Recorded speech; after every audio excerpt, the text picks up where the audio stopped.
সামাজিক যোগাযোগ মাধ্যমে পর্নোগ্রাফিক কন্টেন্ট তৈরি, প্রচার ও বিক্রির অভিযোগে সুমাইয়া সাইদ নামে এক ইনস্টাগ্রাম ইনফ্লুয়েন্সারকে গ্রেপ্তার করেছে ঢাকা মহানগর গোয়েন্দা ডিবি পুলিশের সাইবার অ্যান্ড স্পেশাল ক্রাইম দক্ষিণ বিভাগ। এ সময় তার প্রধান সহযোগী খাজা সাকলাইন ফারুককেও গ্রেপ্তার করা হয়েছে।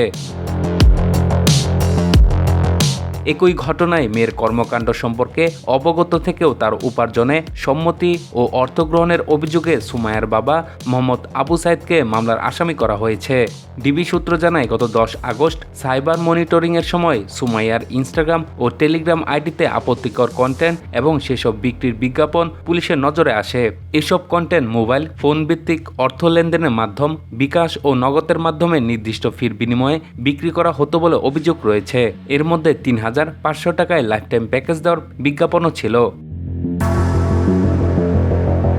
পরে প্রযুক্তির সহায়তায় সংশ্লিষ্টদের অবস্থান শনাক্ত করে গত 11 আগস্ট রাতে রাজধানীর বসুন্ধরা আবাসিক এলাকার একটি ফ্ল্যাটে অভিযান চালানো হয়। সেখান থেকে সুমাইয়াকে গ্রেপ্তার করা হয়। এই সময় তার কাছ থেকে একটি আইফোন 17 প্রো ম্যাক্স ও একটি OnePlus স্মার্টফোন জব্দ করা হয়েছে।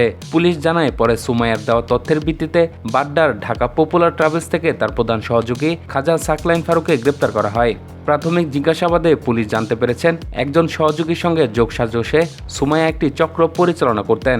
এছাড়া তার বাবা মেয়ের কর্মকাণ্ড সম্পর্কে জানতেন এবং সেখান থেকে উপার্জিত অর্থ গ্রহণ করতেন বলে অভিযোগে পাওয়া গেছে।